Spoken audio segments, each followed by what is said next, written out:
You're listening to Book Banter with Diane Burkhart, your book talk podcast.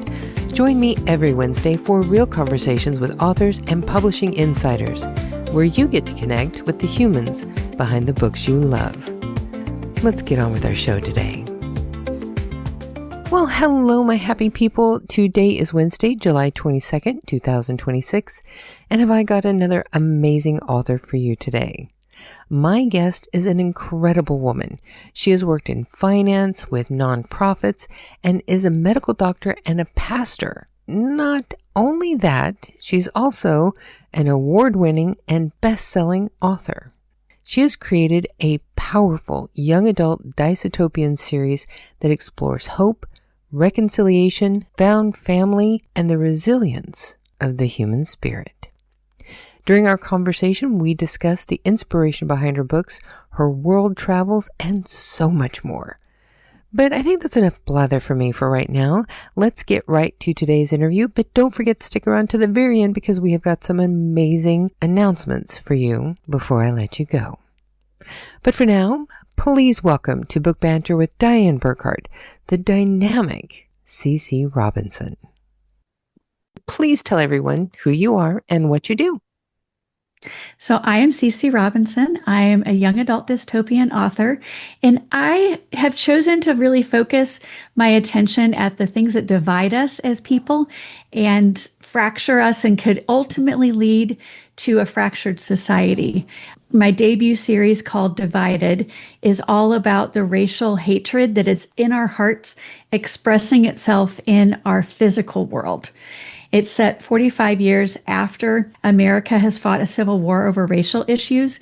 A dictator takes power, and because we need to behave and we can't get along, quote unquote, he separates us into our ethnicities behind walls.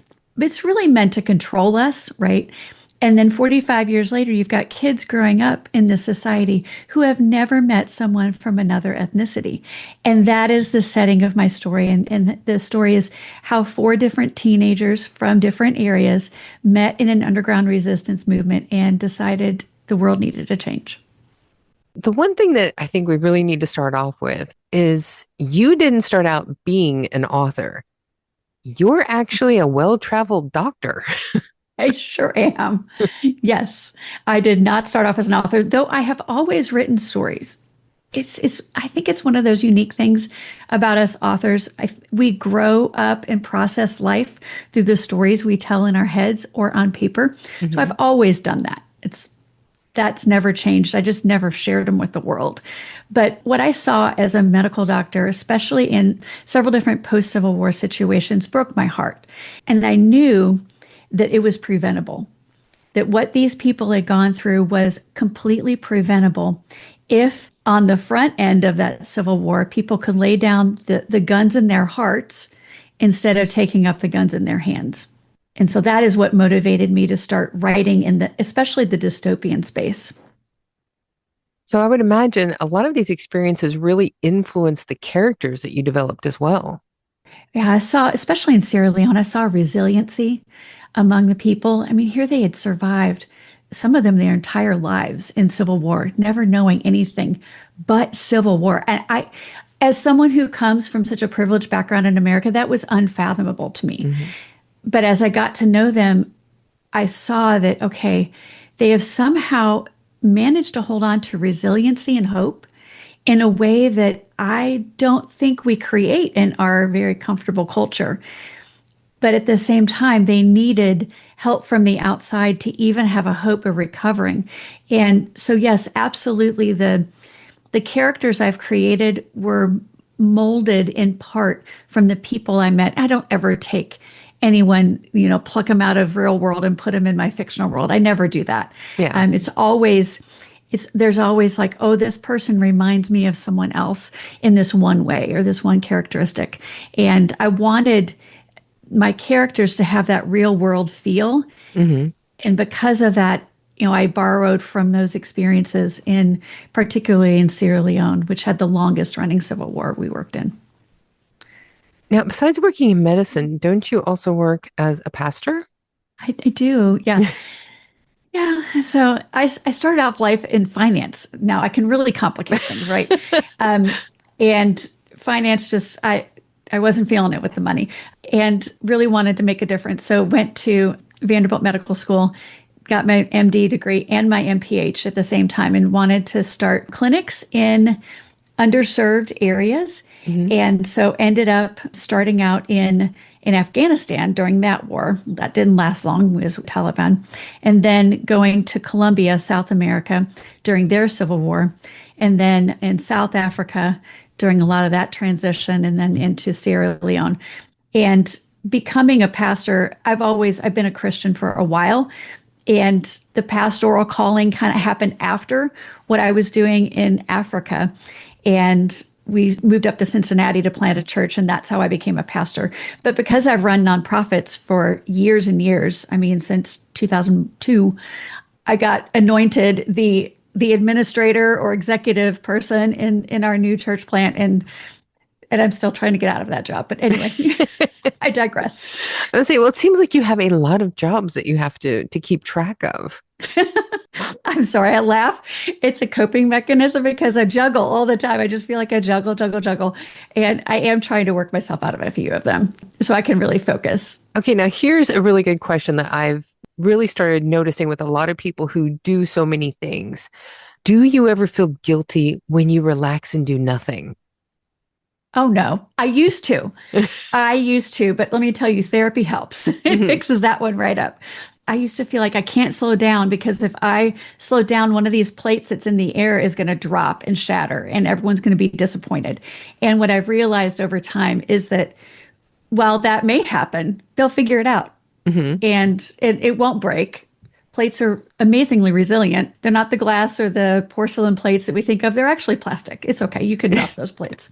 And I really had to work on that ability to rest. And really, it took a major illness, Hmm. which we don't have time to go into, but a major illness where I had to trim everything that wasn't necessary down and focus on only those things I could get done that day, which was I was down to like 2 hours, maybe three of productive work at the height of the illness.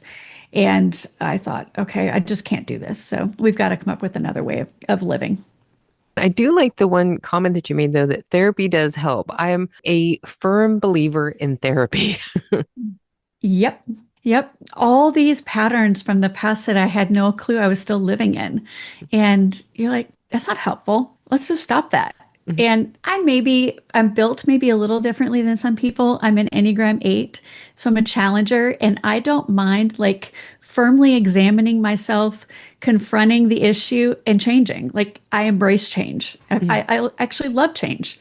It was all this change, and I love change. It's an opportunity to reinvent. It's an opportunity to fix things that need to get fixed and to pivot in a way that you maybe can't do when everything's comfortable.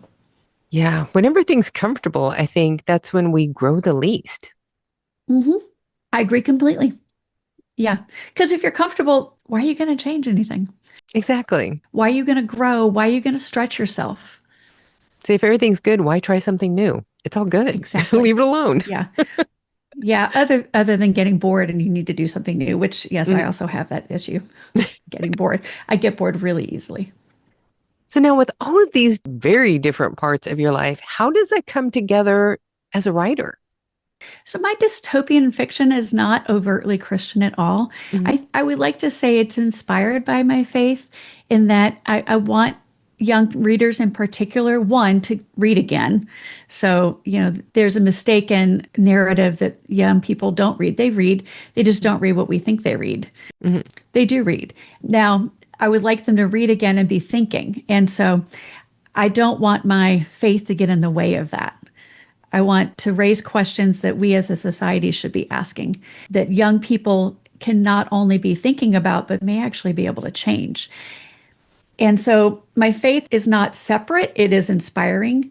And part of the reason why I started writing was because of a dream, trying to publish at least, was because an all night dream where I saw my books happen, and it was horrifying. It was a nightmare. I would not say it's a dream, it's a nightmare. And I felt like God was definitely calling me to write this. And I knew in that moment that it would not be Christian, that it would be faith inspired, or maybe like the underlying hope and the underlying survival and resilience that I was communicating would be inspired by my faith, but it would not have Christian overtones. So it's one way that they fit together, that everything fits together, is one inspires the other. But yeah, it is a lot of juggling and different hats in different arenas. You've said that this entire series was a dream. What do you remember was the most vivid point that came through in that? Aside from seeing the war and being part of it, which was terrifying, the most vivid part was meeting my characters, Marcos, Rose, Harriet, and Jason, and Marcos stepping forward and asking me to free them. And I was like, me? Like, you want me to free you?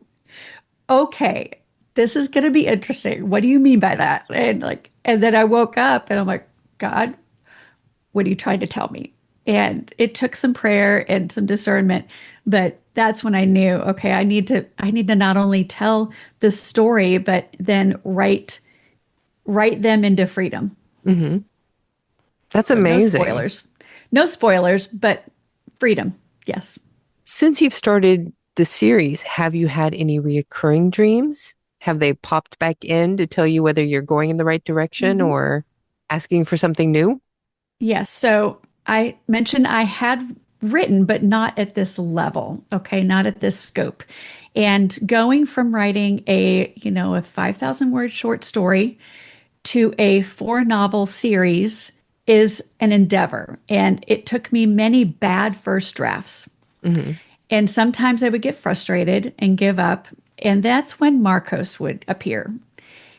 And he would tap his foot and poke me and say, "You need to be writing because we're not free yet."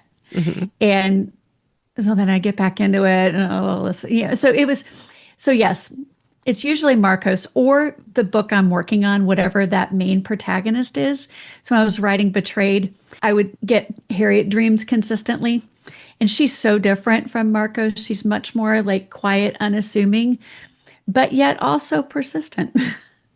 That's one thing that a lot of authors and I have talked about is that the way that it works for some of us, at least, is that the books are just like a movie playing in your head and you're transcribing what you're experiencing. Hmm.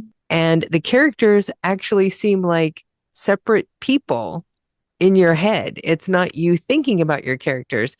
It's like separate people talking to you. Absolutely. When I wrote book 2, Caged, Rose would argue with me. I'd be in the middle of writing a scene and I would literally hear her saying, "No, don't do that. That's not okay." And then she made it harder on herself. And I'm like, "Girl, what are you thinking? How are you going to get out of I genuinely want to see how you're going to get out of this because I don't know." And so she's just like, "Right, I'll show you." I think it's amazing how many authors actually have this exact same experience when writing their books. It sounds like we belong in a loony bin. I promise you, it's normal. It's normal. Your series deals with a lot of very heavy topics in Mhm. like with division, authoritarianism, rebellion. There seems to be a strong sense of hope and reconciliation underneath it all. But why was it important to talk about such heavy topics in a young adult fiction? So I think that's honestly the best medium for that. Young adult readers are exploring the world and trying to figure out not only their place in it, but their opinion of it.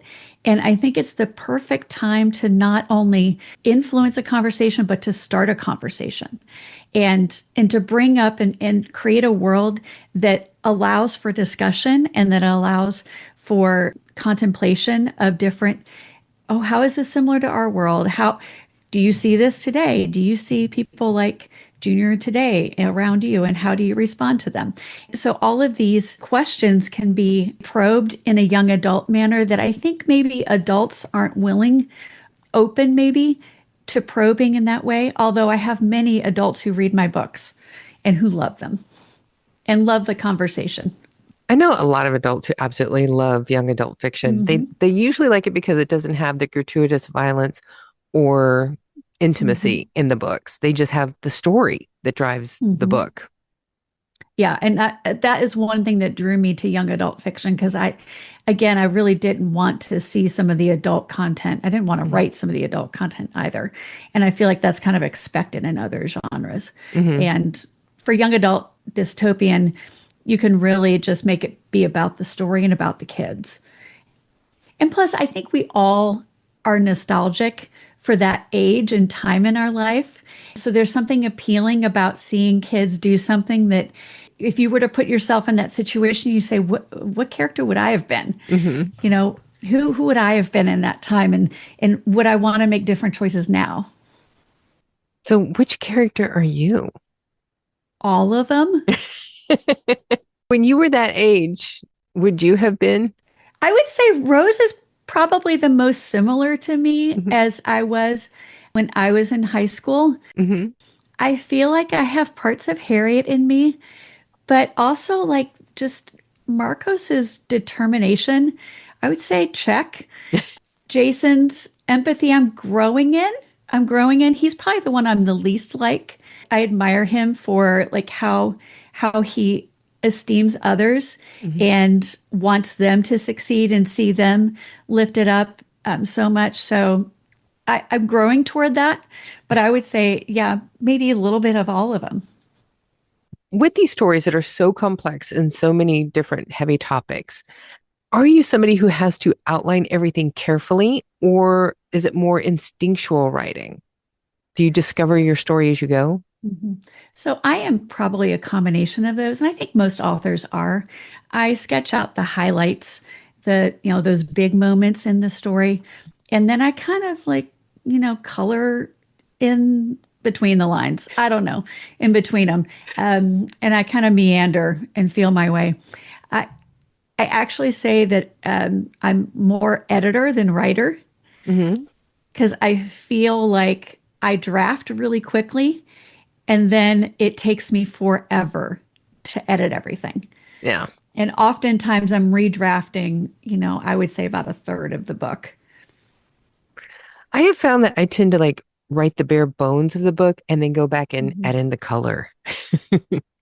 So that too, yeah, that's part of the revision process is adding on those layers and the Easter eggs and all those Hmm. little details that readers just are delighted by.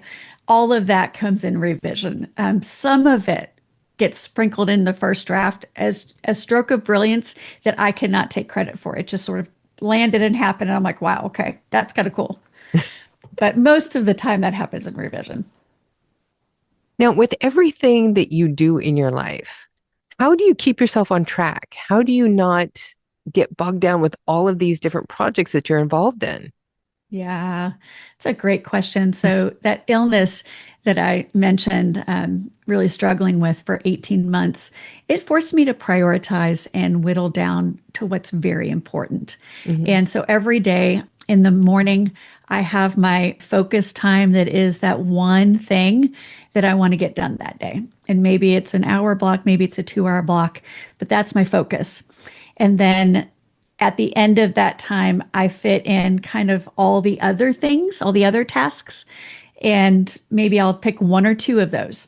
And then the afternoon, right after lunch, I have another like deep focus time. And at the end of the day, I'm just, all those pesky little to-dos, going through your email, responding, whatever it may be, posting on social media, all that happens at the end of the day. So I really focus and make sure that I get that priority done every single day. Hmm. And there's some days I don't because other things happen in that time frame. But then, I know the next day I can't, mess around. I got to focus in that first block of time. And that's generally speaking from anywhere 9:30 or 10 to about noon is my like super productive time of the day. But I think everyone's got to find that for themselves. Yeah, for me, I may be up, but I'm not really awake until 10 in the morning. Hmm. So I don't plan anything important until after 10 when I know my brain has finally kicked in. I really admire those writers who can get up at 5 a.m. and write. I think if I wrote anything at that time, it would be nonsense.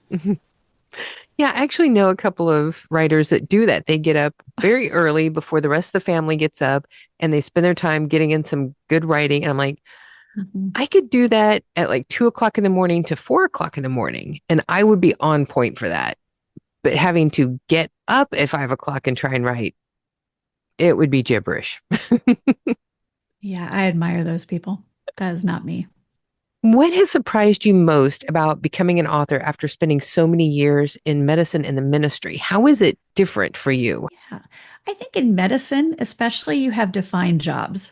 Hmm. So if you're in pediatrics, you see kids. Hmm. You may have your own practice, but you've got a practice manager, you've got billing people. You don't have to do all these other ancillary things. And the same in the church, in finance or in pastoring, you have one job. There's other people to do other things. As a solopreneur, as an authorpreneur, Hmm. you could say, like an author, entrepreneur, authorpreneur, I am everything. I'm the marketing manager, the finance manager, the ads manager, the writer, the producer, the publisher. I have to do it all. And some of those things I'm good at, and some of those I'm not good at. And so it's a matter of finding the things that you're good at or passable at, and then for the things that you're bad at, hiring it out or figuring out another way to do that. Hmm. So it's very different. I would say it's closer to being a small business owner. Absolutely, it is. Whenever you're an author nowadays, it's like Hmm. if you're somebody like Stephen King, a big publishing house will go out of their way to do marketing for him because you know that's guaranteed Hmm. income. But for somebody who is unknown, may have a following, but still not a guaranteed bestseller every time they publish, there's just not that support there. And when you're an indie author, there's no support at all. So I think this is where the one redemption point of social media is that there are vibrant book communities on Hmm. social media. And whether that's on Facebook and the groups, in Instagram, in Bookstagrammers, or on TikTok and Book Talk, there are vibrant communities of not only readers, but reviewers, people who just honestly love indie authors and are supportive of other authors. So I think that's where, for me, it can be very lonely. It can be very isolating. And that's where those online communities come in, even local author communities. So while I don't particularly enjoy most aspects of social media, I really like the aspect of connecting with readers and working with other authors on social media. So there's a balance there. And I think as an authorpreneur, recognize that you need a community and go find it. Oh, definitely. And the thing that is amazing is I think the vast majority of authors are supportive. They come together, they encourage each other, they help each other, they spread the word because every one of us knows how hard it is to get your books in front of an audience. And Hmm. so we're willing to create that chain and just keep pulling people up behind Hmm. us. Once we get pulled up, we pull up the next person with us. And there's very few people that I have met so far who see it as a competition. There are those people out there, but they're few and far between compared to the whole community. Yeah, I think that culture is changing, which is so good because honestly, not any single one of us can meet the reader's demands for books. Like it takes us so long to get a book written, edited, and into market. In that same amount of time, a reader has probably read, if they're voracious, 100 to 200 books. If even if they're not voracious, they've read at one book a month, they've read at least 12 books. Hmm. So, like, we just can't keep up with reader demand. We have to work together. There's really no other way that makes sense logically. Absolutely. And if you show an author, hey, I write sci-fi and I have these readers, they would probably Hmm. love your sci-fi books too. Let's do Hmm. some kind of collaboration where we exchange our promotions Yeah. and then you can combine your readership. Hmm. It makes it so much better and makes it easier for all of us to grow when we do that. Absolutely. And those, I send out a newsletter twice a month. And the links that I share to other authors' work and to and opportunities to just even see different books that are coming out, new books coming out, or books available are the most clicked links in my email. Hmm. Almost every time that I have a promotion, like, hey, do you know about this author? Hmm. I actually quit talking about my books all the time in my newsletters and things like that and start putting in there, Hmm. hey, here's a new romance author, here's a new sci-fi author, here's a new Hmm. dystopian author. And those are the links that get hit the most. Yeah, I agree completely. I do tell them, I think my readers know where it is, but I can't even remember the last time. Oh, maybe it was like in April when I shared the pre-order link for Betrayed. Like maybe it's probably once every four newsletters, five newsletters that I will share a buy link. Yeah. Yeah. They're available. People can find them. They're on my website. And by the way, you do have a lovely website. Why, thank you. I just redid it. So I don't know if you saw my old website or my new website. My new website just went live 2 days ago. I was just looking at it today, so it would be the new Okay, one. yeah, that's the new website. Yeah, I just redid it. I'm so tired right now. So All of the little things that got to get fixed and everything. I'm like, oh my gosh. I've really been noticing websites because I do my own, and it's obvious that I do my own. It is so overdone. I need to like really pull back on it and not have so Hmm. much in there and just pare it down to the Hmm. essentials. And I've been slowly working on that. So whenever I see websites like yours that are just nice and clean and there's the information, you're done. You don't have to look through a bunch of things to find what's important. It's just very well done. I think my world's much simpler than yours, Diane. I have to say that. You got a lot going on. So I could see where it would feel chaotic to you as the admin. It Mhm. did, I will say on your website it made sense. Oh, that's Everything had good. a place and it was organized. Now, do you feel like you can improve? Probably, but I think we're always our own worst self-critics, right? So at the same time, it is a huge undertaking. But I had a deadline, natural deadline. 3 days from now is when my website renewed on another service. And so Ah, moving to WordPress was, I had a deadline. It was either get it done now or wait a year. And I'm like, I'm not waiting a year. I'm getting it done now. yeah, that would help. I need deadlines to kind of get me motivated for things Oh, sometimes. same, 100%, same.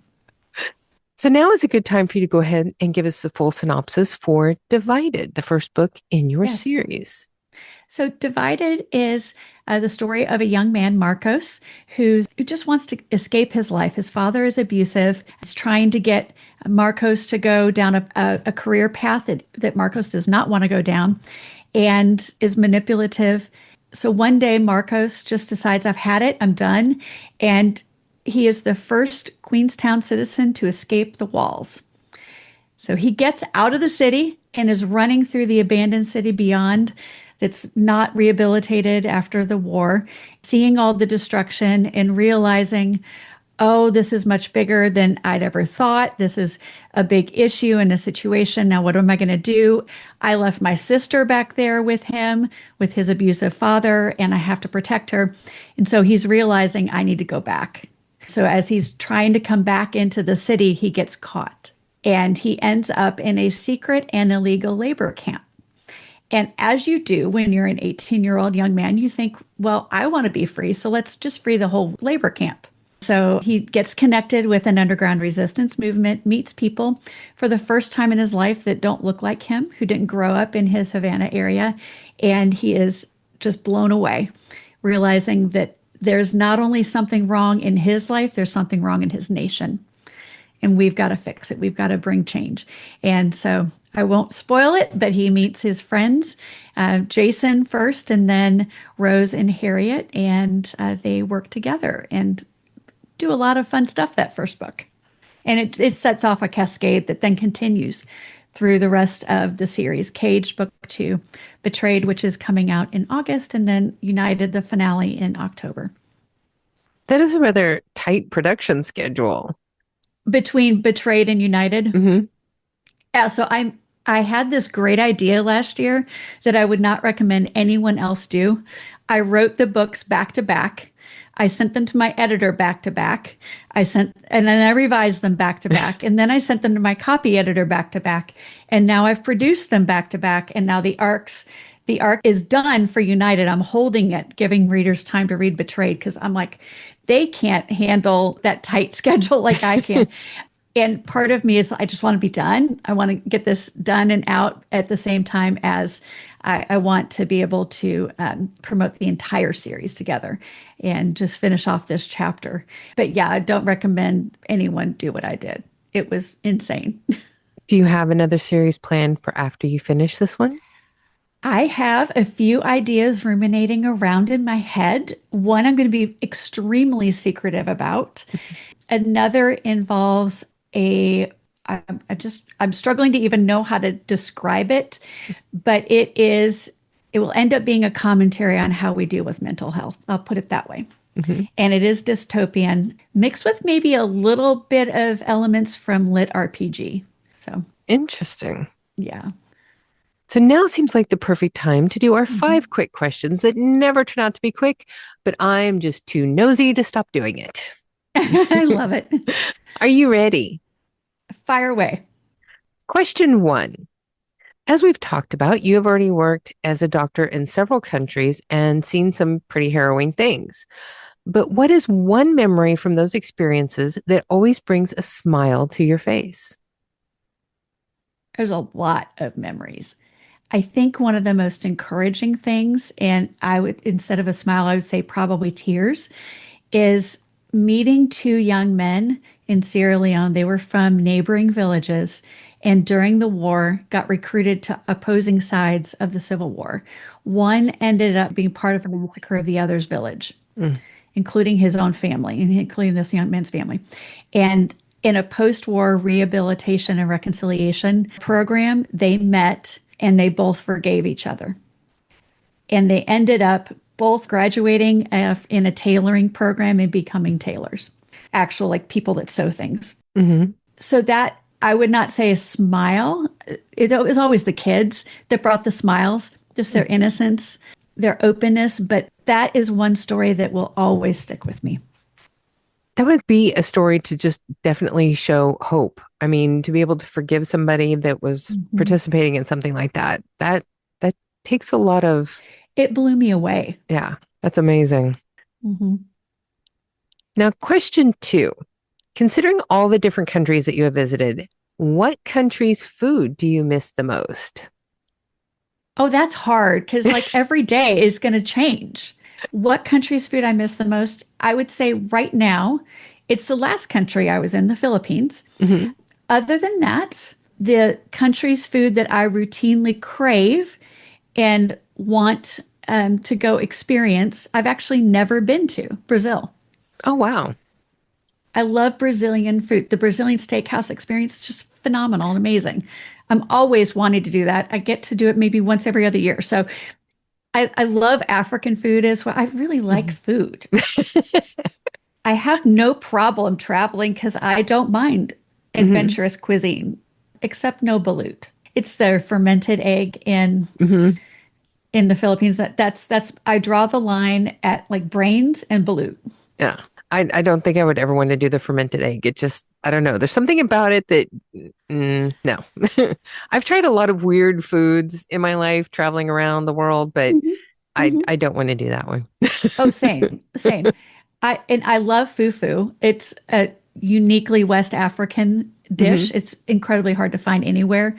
So there's times I miss fufu, but yeah. Now, question 3. If there's one place in the world that you would love to take your kids to experience another culture, where would it be? Oh, it's going to be Sierra Leone. Yeah. I would love to be able to take my kids there, and one day we'll go. Question 4.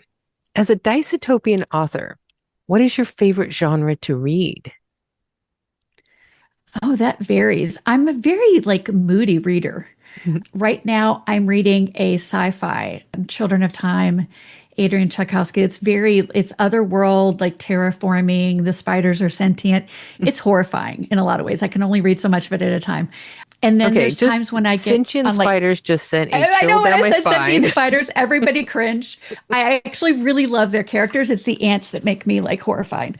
Um, Even worse, ants. I know. Bugs. Oh, I would say I've been on a post-apocalyptic kick Mhm. for a little while, but I read widely too. So there's probably not a genre I haven't read except Yeah. horror. Well, I don't know. Children of Time, I think, may cross into horror at times. So now your last question. We're asking everyone the same question this year because we're creating a list to go in our year-end book buying guide in November so we can help people with their Mhm. holiday shopping. What book to movie adaptation do you think has been the best that you have seen so far? Ooh. I would say, in general, the book to movie adaptations disappoint me, Hmm. but very, very few I can say. I really enjoyed the Hunger Games movies as much as I enjoyed the books. And I think that's still the top one. Hmm. I keep waiting for someone to make, and I haven't seen Project Hail Mary yet. It is as Oh good yeah. as the book, but I haven't seen the movie yet to say that's that's going to be the winner. I keep waiting for someone to knock off that top spot, but so far it's not happened. The Hunger Games movies. If it gives you any hope, one author has already suggested Project Hail Mary as their best suggestion. Hmm. So Yeah, apparently they thought it was good. it So gives me hope. yeah.